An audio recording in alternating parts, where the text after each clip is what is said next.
저는 좀 테슬라 판매량 급감 소식을 지난주에 전해드렸는데 네네. 테슬라는 큰일 난 것 같습니다. 네. 자, 이어서 이제 추가로 눈여겨봐야 했을 경제 소식 어떤 게 있었을까요? 일단 제가 몇 주 전에도 이런 얘기를 했습니다. 네. 미국에서 펀드 매니저들이 돈을 갖다가 포트폴리오를 갖다가 미국에서 유럽이나 신흥국 네. 쪽으로 옮기고 있다는 얘기를 드렸는데요. 네. 이 뱅크 오브 아메리카가 매달 조사하는 게 있어요. 펀드 매니저들을 대상으로 네. 해서 글로벌 펀드 매니저들이죠. 이 조사에서는 그런 흐름들이 더 명확하게 드러났다. 그러니까 한마디로 얘기해서 펀드 매니저들은 기존의 그 미국의 주식시장에서 돈을 빼서 유럽이나 신흥국, 뭐 영국 등으로 옮겨가고 있는 중이다. 그 결과가 나왔습니다. 네, 네. 그 뱅크 오브 아메리카는 매달 글로벌 펀드 매니저를 대상으로 해가지고 조사를 합니다. 네. 그게 이제 매달 실시하는 거예요. 3월달 조사 결과가 드디어 나왔는데요. 여기에 참여하는 펀드 매니저들의 숫자는 한 171명 되고요. 이들이 운영하는 자산 규모는 한 620조 원 정도 됩니까? 엄청나게 큰 거죠. 예.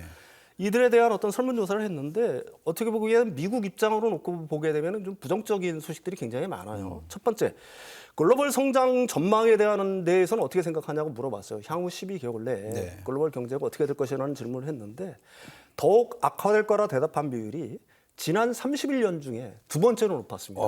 그래요? 이거보다 높았던 적은 팬데믹 때 2019년 3월 그때밖에 없었습니다. 네. 그러니까 지금 이 펀드 매니저들 같은 경우에는 미국 경제뿐만이 아니라 글로벌 경제 상황을 갖다가 굉장히 심각하게 보고 있다. 뭐 이런 얘기가 될 수 있을 것 같고요. 네. 두 번째로는 미국 경제 성장에 대한 기대감이 2023년 5월 이후 최저치로 떨어졌습니다. 이걸 갖다 구체적으로 얘기하면은 펀드 매니저들의 11%는 경착륙, 64%가 연착륙을 선택을 했습니다. 네, 네. 그러니까 19%는 로랜딩을 선택한 거예요. 19%밖에는 안 되는 겁니다. 네. 로랜딩이라는 건 현재 상태가 유지된다는 거지 않습니까? 연착륙이라는 건 결국은 경기가 좀 둔화될 거라는 얘기고, 그렇죠. 경착륙이라는 얘기는 경기가 더 심하게 꺾어질 거라는 얘기죠. 경기 침체를 의미한다라고 얘기할 수가 있는 거죠. 네, 네. 그러니까 로랜딩 비율은 줄었고요. 연착륙과 경착륙의 그 가능성을 갖다가 점치는 펀드 매니저 숫자가 훨씬 늘어났다. 예. 그래서 이들이 한 75%에 달합니다. 그러니까 미국 경제가 향후 앞으로 더욱 안 좋아질 거라는 쪽에 베팅을 하는 펀드 매니저들이 훨씬 더 많아졌다는 네. 얘기가 될 거고요. 그다음에 가장 큰 리스크는 무엇이냐라는 질문을 했어요. 그랬더니 무역 전쟁으로 인한 세계 경제의 어떤 둔화. 역시. 이게 이제 제일 크게 사실은 그 대답을 한 거고요. 2월 달에는 근데 의외로 물가 상승 압력으로 인해서 연준이 느닷없이 금리 인상을 할 거라는 대답이 많았어요. 네, 네. 근데 그거는 이제 2위로 가라앉았던 거고요. 네. 3위가 새롭게 등장을 했습니다. 바로 일론 머스크가 이끌고 있는 도지가 네. 그러니까 정부 구조 조정을 막 지금 하고 않지 않습니까? 네. 그러니까 칼질을 하고 있는데 이거로 인한 어떤 경기 침체, 둔화의 가능성 이게 이제 3위로 등극을 했다는 게 의미가 있고요. 네. 그래서 이 펀드 매니저들 같은 경우는 포트폴리오들을 일단 변화를 시키고 있습니다.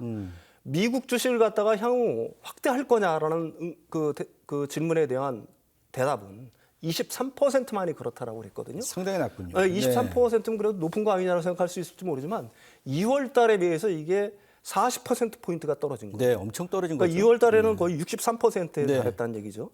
그럼 당신들은 어디에 투자할 거냐? 그랬더니 미국이 아니라 영국, 유로존, 신흥국에 대한 비중 이걸 갖다가 굉장히 높이겠다. 이 비중 자체는 21년 이후 가장 높은 수치입니다. 이 얘기는 뭐냐면은 지금까지는 작년까지만 해도 사실은 미국의 예외주의가 펀드 매니저들한테 이렇게 확산이 됐었어요. 네네. 아, 미국은 좀 특별해. 다른 나라들은 힘들어도 우리는 괜찮아라는 건데 지금 펀드 매니저들의 거의 70% 정도는 미국 예외주의의 시대는 가고 있다. 예. 이렇게 얘기를 하고 있는 겁니다. 결론적으로 얘기를 하면 트럼프의 어떤 일련의 정책들, 그다음에 일론 머스크의 정책들이 불확실성을 갖다가 계속해서 증폭시키고 있는 거고 네. 이런 것들이 결국은 미국에서 돈을 떠나게 만들고 있다. 이걸 갖다가 이번 조사가 그 얘기를 해주고 있다. 이렇게 예. 말씀드릴 수 있을 것 같습니다. 저희가 한 달 전에 유럽 증시 긍정적 전망에 대해서 또 말씀을 나눴었잖아요. 그래서 유럽 증시나 유로화가 동반 상승을 하고 있는 상황인데 달러화 지수도 올 초 대비 한 4~5% 빠졌던데요. 예, 그렇습니다. 우리 얘기를 좀 해보면 정치적 불확실성 때문인지 네네네. 원화 약세가 여전하고요. 환율이 안 내려갑니다. 이거 어떻게 하면 좋습니까? 아직도 정치적인 불확실성이 우리나라 경제, 환율을 갖다가 짓누르고 네. 있다. 이렇게 얘기할 수가 있는 거죠. 사실은 달러와 대비해서 유로, 엔화 같은 경우는 강세 현상을 보이고 있는 네네. 거거든요. 근데 유독 원화, 계속해서 그러니까요. 어떤 약세 흐름에서 이렇게 벗어나지 못하고 있는데 네. 현재 상황에서 이렇게 말씀드릴 수 있을 것 같아요.